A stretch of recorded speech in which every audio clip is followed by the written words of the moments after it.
Best of all, it's currently coming up to 8:30, and in the studio we have the ever more oxymoronic Manic Calm. How are we doing, guys? Yeah, not too bad. Yeah, good, thank you. Thanks for having us. Amazing. Okay, we're going to kick this off as we have done all of our interviews today. We're going to run down in a line, say your name, introduce yourself, tell us what you play. I'm Jude Clark. I'm the lead singer, keys and bass. Okay. My name's Alexander Inkster and I'm the drummer. I'm Isaac Rice, I'm lead guitar. I'm Greg Rice, I'm rhythm guitar and bass.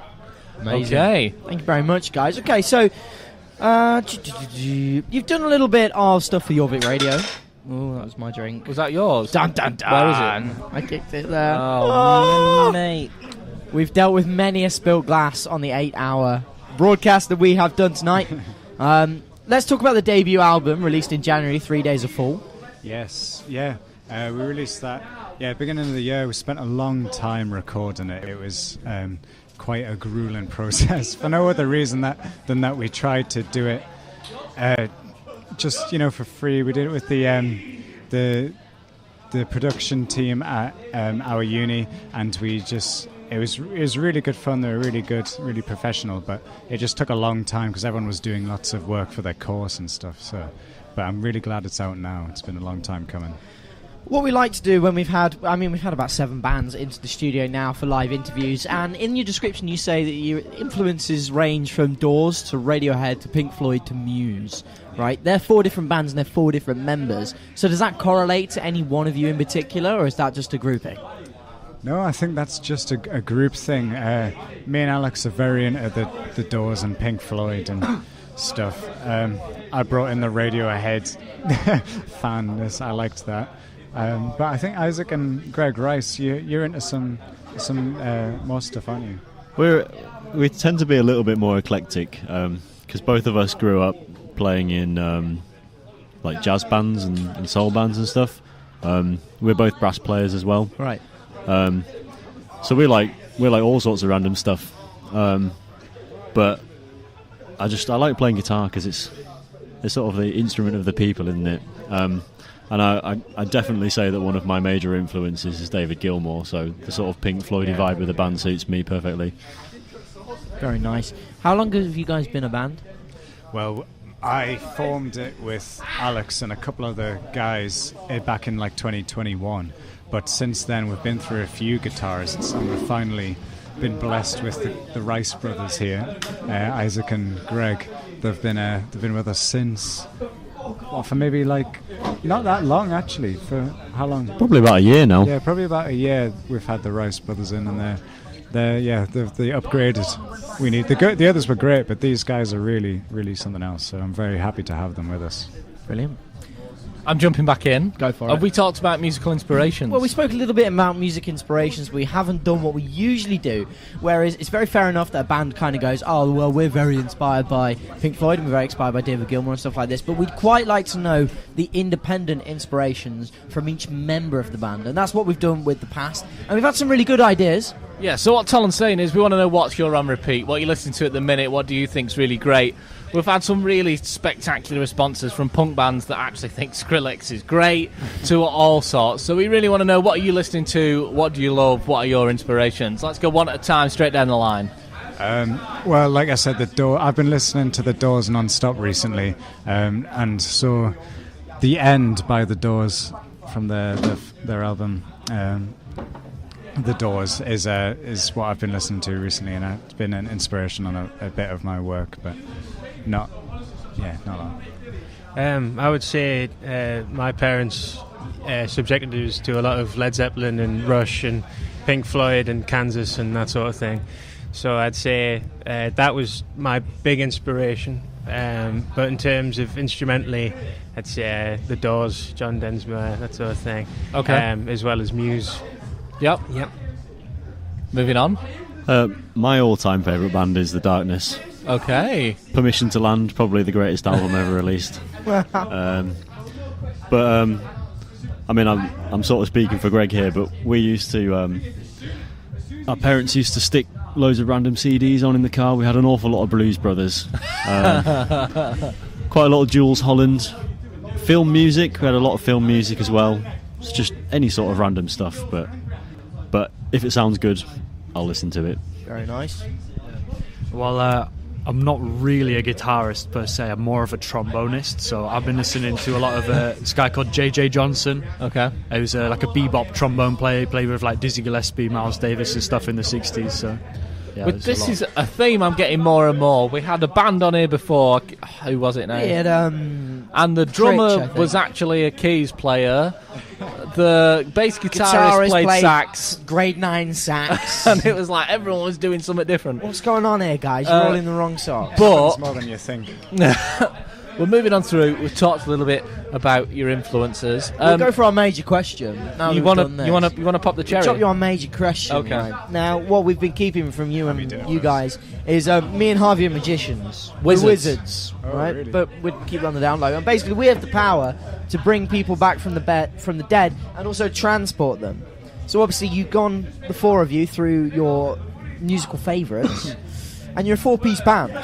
So if I said, guys, it's time to be a 5-piece, and you're going to use the wizards here. Any celebrity musician living or no longer with us. But it doesn't just have to be, a lead singer. It be can be anyone you anyone. It want. can be a producer, for all I care. We've had someone say Boney M just for the backing dancers. So we've got a real wide range here. So I want to go down the line. If you can have anyone join you, living or dead, who you think, would make the excellent fifth part of the band, who do you think it is? Wow. I'd probably go Ray Manzurk from The Doors, the keyboardist. Yeah. Though it would make me a little obsolete because he's a lot better. But He is incredible. yeah, I have to say that because I love him. Okay. Arford one would, maybe not the band, but I'd like a few drum lessons from Neil Peart. Okay. That would be really good. Legendary drummer. Jude keeps trying to get us to turn the guitar section into a brass section. So I think I'd save him the trouble, and I'd have a trumpeter called Alan Rubin. Nice. Okay. I reckon I'd get back on the pipe organ. Yeah, that'd be sick. Right. Yeah, they're the questions we were hoping for. The answers we were hoping for. So Sorry. if people want to follow you, they want to see what you guys are up to, where can people do that? Well, we've got Instagram and Facebook and whatever. Manic.calm on Instagram. We've also got music. You managed to get in there, by the way. It's not manic.calm.band or No, anything. yeah, You've we got manic.calm. the pure name somehow. And we've got on Spotify, well, any streaming platform really, you can find us under Manic Calm, and our album's obviously 3 Days of Fool. That's where you can find us. Well, I was just going to ask you about that, Tolan. I don't know if you were there. I had to nip out briefly. There was a spillage in the studio. I don't know who did Album that. released in January of this year, is that right? Yes. Like you say, 3 Days of Fool. Do you want to talk to us a little bit about that? Yeah. Yeah, I've already explained people the listen to process. Anywhere you Spotify. like. Spotify, Amazon Music, Apple, YouTube. It's all there. Our YouTube channel has not only the recordings from the album, but also a load of recordings from like our gigs and stuff. If you fancy seeing what we look like live. I will caveat though that I wasn't there for the recording, so Yeah, the best way to hear Manic Calm is just to come and see us live. Come see us Yeah. live. And where can people come and see you live? Well, this is the last gig we've got booked in for now because we really want to focus on writing new stuff because we haven't for quite a while since we released the album. So we're focused on The writing album's now. released in January, right? Yeah, so we had a bit of a hiatus over summer as we were moving about and whatever, but we're really going to focus on writing now. If we do have a gig, it'll probably be some point fairly soon before Christmas. I'm going to get in touch with the Museum Street Tavern. Okay. They've been trying to get people on, and they tried to get us on earlier this year, but we just weren't available. So I'm going to try and get back in touch with them and see if we can get a gig. Just follow us on Instagram and we'll announce it. So we're definitely York based. So Yes. gigs coming in the York and surrounding areas Yeah. imminently Yes, is what indeed. we'll say there. Yeah. Tolan, have you got any more questions? I know you've always got one in your pocket I've just ready always to got go. one stupid, silly question. If you guys were doing an MTV Unplugged session, not what songs would you choose or who would you have on with you, how would you, as a band, and the image of your band, choose to dress the set? What would the set look like for an MTV Unplugged session with Manic Calm? I think following on from Greg's idea, we'd probably go Regency period. Maybe a harpsichord. Costumes and all. Something totally out there. I'm getting a powdered wig. That'd be good. Something totally wacky. Wow. No, I actually really love that idea. Yeah. That's really great. We've had all sorts there as well to that question. Okay, I just briefly, have you been there again? I'm jumping on. I want to talk about the few covers you jumped in today. Yeah, true. We did Man Who Sold the World. Yes. I just love you. You want to talk a little bit about the song? Yeah, well, it's a cover of a cover, if you think about it, because we our interpretation of that is that you were covering Nirvana. Well, yeah. You know. Well, yeah, we didn't have the same instrumentation as Bowie's version. Isaac said a while ago, quite rightly, that he prefers Bowie's version, but it's a little too long, really, for live performance and stuff. So we do cover Nirvana's version, but it's Bowie, and Bowie's always been a favourite of mine. My mum always stuck him on anytime we're in the car and whatever. And Nirvana is obviously a favourite of everyone's, really. And so is Bowie, but... Brilliant, yes. guys. Well, I think I can hear Skip Track on the stage now. Yeah. So Scrap scrap that. My apologies. Yeah, we're running Skip through, Track but just one on more stage. time, just for all our listeners, where can people find you if they want to listen to any of your music? Anywhere, any student platform, Spotify, YouTube.